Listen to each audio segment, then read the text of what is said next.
What's going on, guys? Welcome back to the channel. And today this is actually right after filming my previous video, so I'm starting right from the other one.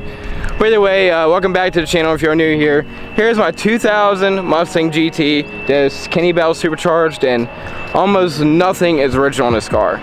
And that is actually the point of this whole video. We are going to be doing a whole overview of everything that's been done to this car throughout the years since I owned it. So when I first had this car, it was bone stock. I've had this car since 2013, and how many years is that? 14, 15, 16, 17, 18, 19. Basically 10 years. I've had this car for a long time, like a decade. And this, yeah, it's insane that I've had this car for so long. And the story on how I bought it is, long story short, it was my uncle's car. First it was my aunt's car. She had it pretty much brand new in 2000.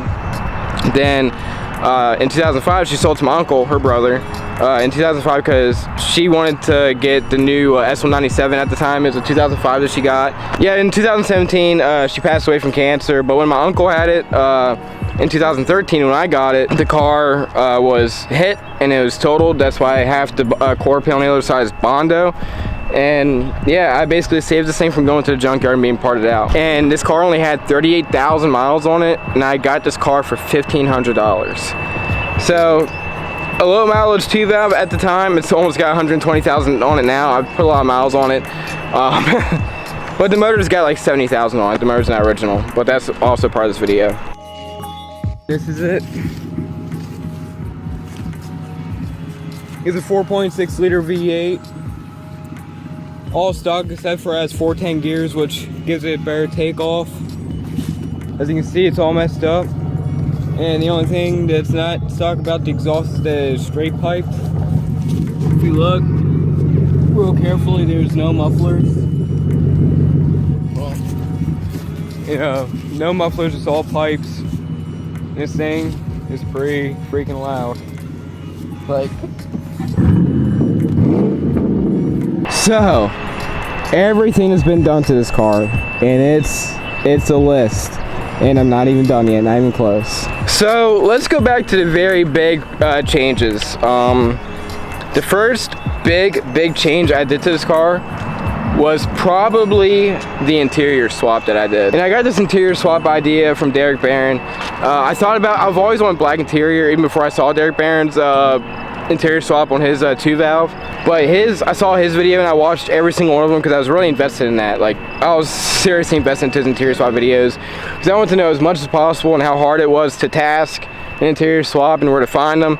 So I think it was like a year or two after I saw his interior swap video because I was just waiting for the perfect opportunity to get a black interior. So I found on Marketplace what was it, a 99 V6 that was wrecked. And I made a whole vlog on this. This was back in my early vlogging days, the same year I started YouTube. So this video is old. So yeah, I'll put the link down here or up here for that video. For you guys that didn't know, my interior used to be tan, and excuse it's dirty inside. Went to Carlisle and haven't cleaned it out since, so excuse the mess. I do plan on cleaning it. But yeah, everything in here was tan, and everything in here is 99 parts. If you notice, there's literally 2001 and up parts in here. I could not stand the 99 to 01 parts.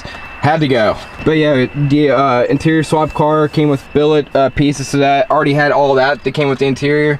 So for paying $500 for a wrecked V6 with a mint interior, you can't pass up on that. I mean, shoot, people pay $500 just for the interior. So I think I got a steal on that one. Other modifications, like I said, I did the touchscreen, the double DIN radio. I got it SR Performance. Don't recommend it. I'm getting rid of this and getting MGW soon. Short throw shifter with a Mach 1 knob, Mach 1 bezel. And my buddy Corey, shout out to him. He is a G for this because I've always wanted this setup. But I never felt like spending 80 bucks on the billet pieces for the cup holders. So he has a 99, so he got these with the car, and yeah, they didn't work with his cup holders, so he just gave them to me. So shout out to you, man. I really appreciate it. That looks so much better. Another modification we did was this, I forgot what brand it was, this aftermarket cluster. I actually bought this from Derek Barron. I don't know what he was doing with it. I'm assuming it was for his 2-valve at the time. But yeah, I made a whole vlog on Richmond just to pick this up. Talked to Derek for a few minutes, and yeah, this cluster's cool. I made a whole video on that also. And I got this GT 350 style steering wheel. I think it's technically the FR 500 style steering wheel, whatever they call it on LMR. This is actually for 94 to 98, and I don't know why it's only says 94 to 98. It's literally the same steering wheel. I think the only difference is the color is a little bit different. This is charcoal, and I think that's just straight black. I think that's the only difference, but that's the only thing. That's the only difference that I've noticed. I mean, it bolts up just fine. But yeah, this is for 94 to 98. So if you're wondering about the steering wheel, yes, it will fit your new Edge. It's literally the same thing as an S95. And of course, when I got my Supercharger, I needed gauge pods. So I got my boost gauge, I got my air fuel ratio. So I got like this gauge pod on LMR for like 70 bucks. It's just the cover. It goes over top of the original one. As you can tell, the screws keep coming out. I keep having to tighten them. It's annoying, really. And this car has had so many different wheel setups. It's had, I think the first wheels I got was American Muscle Saline Rep wheels. Then after that, I got 2013 GT 500 American Muscle Rep wheels also. And then I had the SV Classic Drag Pack in black. Then I traded those for my favorite wheel setup. This is the wheel setup I've wanted ever since I got the car. Well, not ever since I got the car. I don't think these wheels came out then. But pretty much ever since I saw Derek's car, I fell in love with these wheels, which was long ago. So I saw these wheels on some guy's car. I walked up to him and said, "Hey man, want to trade?" He said, "Yeah." So we traded my drag pack for these SV and VX wheels. I originally wanted Robos, but let's face it, these are the same damn thing as Robos. And I think these look a lot better than Robos in a way. I mean, deeper concave. It's pretty much similar, it's pretty much the same thing, but these look just a tad bit better in my opinion. And this is where I got generic and cheap, because I was a teenager, young, didn't have money. I got spray paint and spray paint the bezel and down there. I really hate down there, but I'm getting a new bumper anyway, so I'm gonna get this wrapped the right way. Eventually I'm gonna get that wrapped the right way too. That was just when I was cheap, really cheap. And I also got the 01 and up. This is the Cobra slash newer GT model side scoops. As you know, the ones in 99 to 2000 were, you know, and a little bit further, they weren't like fully out. I like this a lot better. Going over to the mirrors, these are actually factory mirrors. I made a whole video on this as well. This was my DIY Cobra mirror setup. Basically, I just sanded down the original mirrors, painted them solid red. Then once the red paint cured, I got a bagged it off, and I taped it off right here, and I did black. So it's not foldable, but it looks like Cobra mirrors. I'm not spending $800 on Cobra mirrors because I don't care if they fold. I just like the way that they look with the black and the red. So I did my own DIY. Going to the front end, I've had 2 different hoods on this car. I had, well, 3 technically. I had the factory 2000 hood. Then I had a 03 to 04 Terminator Cobra hood to match the front bumper. But then eventually, that's on the V6 right now. I'm probably gonna put it back on because this one needs painted. This is spray painted, by the way, so it looks kind of shitty right now. So I'm probably gonna throw the Cobra one back on here for just temporary until I get this painted.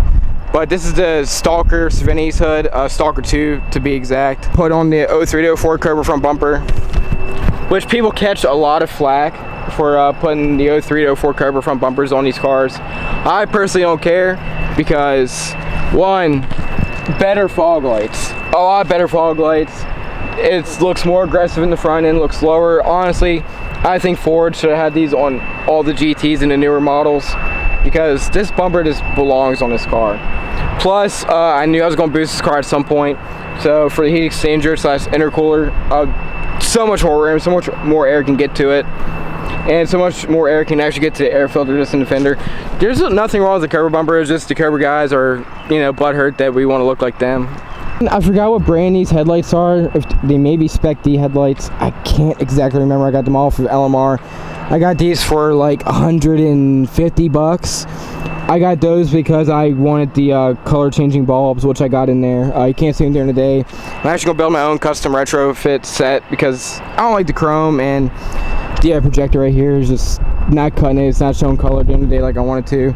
And I hate the ambers here. I want that to be clear as well. So those are gonna be switched out soon, but that's what I got currently.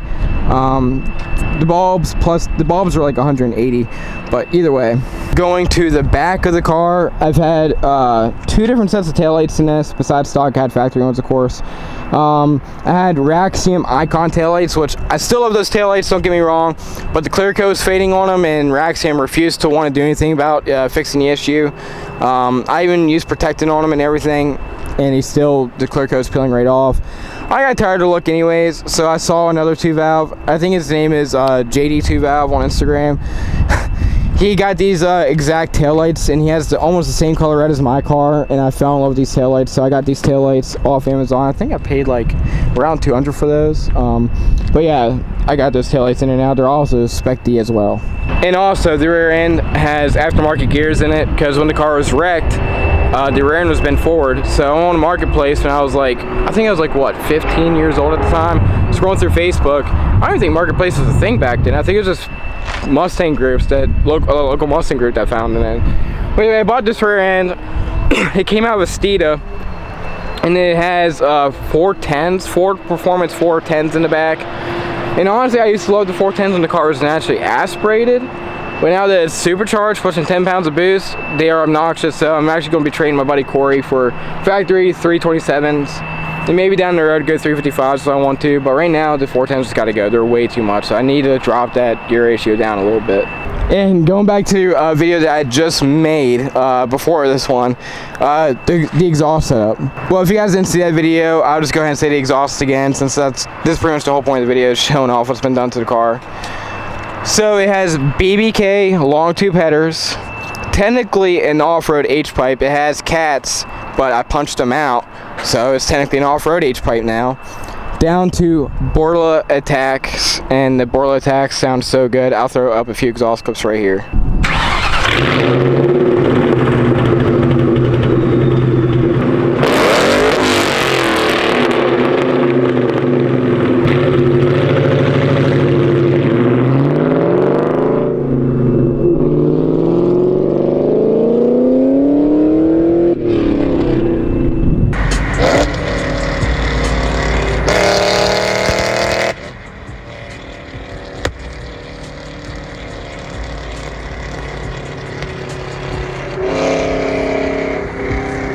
But yeah, guys, so let's get to the actual spiciness that's under the hood, the best part.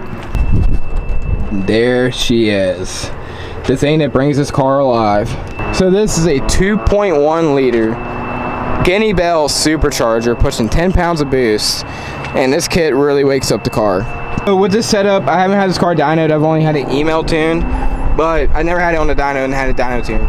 But other 2.5s I've seen them push anywhere from like 400 flat to 420 to 450. I don't know if it's different dynos or just the way the motor is set up, or the mileage on the motor, or the condition of the motor. But I've seen those dyno numbers on multiple different 2.5s with this exact setup. So the car can beat like earlier 2013, 2014 5.0s. I've yet to be in S550. I don't know why. I don't know what the difference is, but I just can't beat an S550. I stay beside them, but I just can't beat them. I guess I'm the same exact power as an S550. But yeah, guys, that's pretty much everything that's done to the car. If you're wondering if it's lowered, yes, only in the front though. I do plan on getting coilovers on it sometime this year, but don't judge me. But the springs in the front are cut. If you're wondering, those stock springs ride any different or ride rough from lowering springs? I've experienced both. No, they are just fine. The only thing you really need is camber plates, which I don't have yet. So you get a little wear on the inside of the tire, but that's even with lowering springs if you don't get the camber plates.